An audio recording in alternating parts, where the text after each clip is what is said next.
रूप पाहता लोचनी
वाचत असताना संतोष महाराजांनी सुंदरपणे सांगितलं की आपल्या आयुष्यामध्ये जे नामस्मरण कराल ते व्यर्थ जात नाही।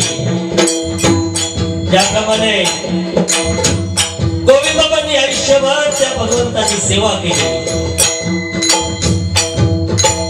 आणि मृत्यू पण त्यांना अशा प्रकारे आला की प्रत्येकाला वाटावं की मला सुद्धा असाच मृत्यू यावा, कारण हे जीवन जगताना आपल्याला परिवाराची शाश्वती नाही की आपली सेवा करतील की नाही। पण गोविंद बाबांच्या जीवनामध्ये त्यांनी आपल्या मुलांवरच असे संस्कार घडवले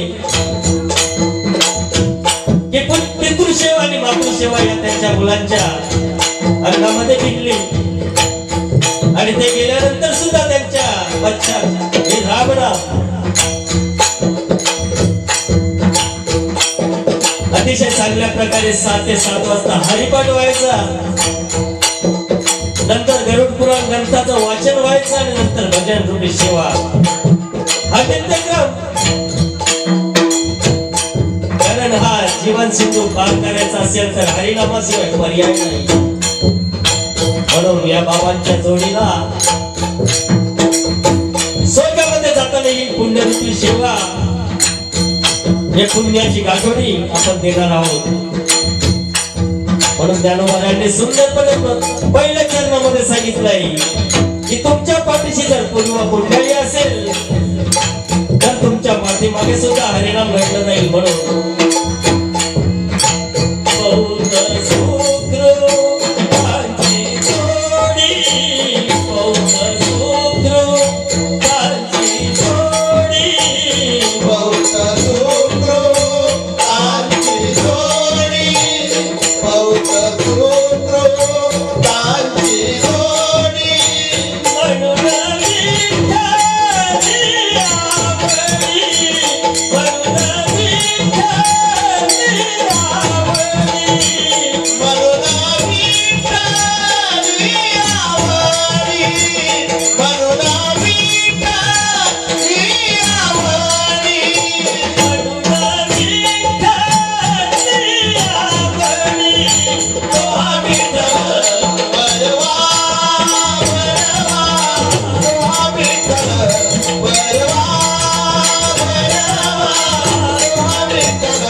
म्हणून ते अखंड हरिनाम सप्ताह असो, हनुमान जयंती असो, की कुणाचं सुख दुःख असो, ते बाबा हजर असायचे. आणि त्यांनी साधलं सुद्धा, ते परमेश्वराच्या चरणी लीन झाले. म्हणून ज्ञानोबांनी ज्याप्रमाणे लिहिलं त्याप्रमाणे सर्व सत्य करत आहे. म्हणून शेवटच्या चरणामध्ये ज्ञानोबा सांगतात सर्व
सर्व सुखा